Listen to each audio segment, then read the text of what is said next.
तुम्ही पाहत आहे निपाणी न्यूज चौफेर घडामोडी। शालेय विद्यार्थ्यांना अन्नदान देऊन दर्शन पाटील कुटुंबियांनी जपली सामाजिक बांधिलकी। अन्नदान हे ब्रह्मदान असते, हा मनात विचार प्रत्येकाच्या आयुष्यात असणं आवश्यक आहे। आजच्या आधुनिक व तंत्रज्ञानाच्या युगात समाजाचे आचार विचार बदलत आहेत।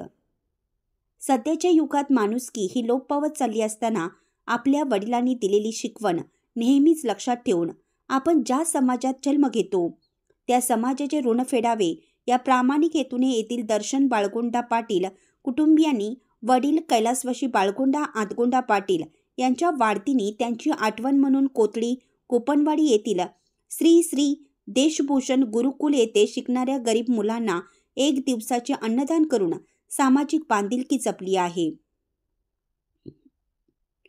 दर्शन पाटील यांचे वडील कैलासवासी बाळगोंडा पाटील हे नेहमीच सामाजिक कार्याला प्राधान्य दिले आहे। धार्मिक कार्यात अग्रेसर राहून समाजाच्या प्रगतीसाठी त्यांनी नेहमी कार्य केलं। त्यांच्यामुळेच आपण हे जग पाहिलो, शिकलो, घडलो हे लक्षात ठेवून दर्शन पाटील हे वडिलांच्या आठवणी म्हणून गेल्या काही वर्षापासून कोतळी कुपनवाडी येथील गुरुकुल या ठिकाणी शिकणाऱ्या गरीब मुलांना प्रत्येक वर्षी अन्नदान करत असतात। आज सुद्धा त्यांनी गुरुकुल येथे आपल्या कुटुंबियांसमवेत जाऊन त्या ठिकाणी अन्नदान केलं। आपण समाजाचे काहीतरी देणं लागतो हे ओळखून मी आपल्या वडिलांच्या स्मृतिदिनी प्रत्येक वर्षी या ठिकाणी येतो व येथील मुलांच्या समवेत आम्ही 1 दिवस घालवतो। त्यातून जे समाधान मिळतं हे खूप मोठं असतं। नेहमी चांगलं करत राहावं हे माझ्या वडिलांनी नेहमीच आम्हाला सांगितलं। त्याचप्रमाणे आपणही राहत असल्याचे मत यावेळी दर्शन पाटील यांनी व्यक्त केले।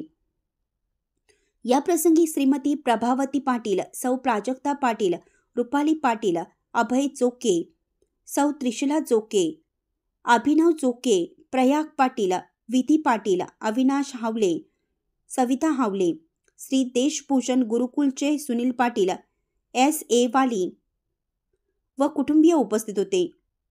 N न्यूजसाठी बोरगावहून अजित कांबळे। चॅनलला सबस्क्राईब केल्यामुळे बातम्या अपडेट तुमच्यापर्यंत लवकर पोहोचतील।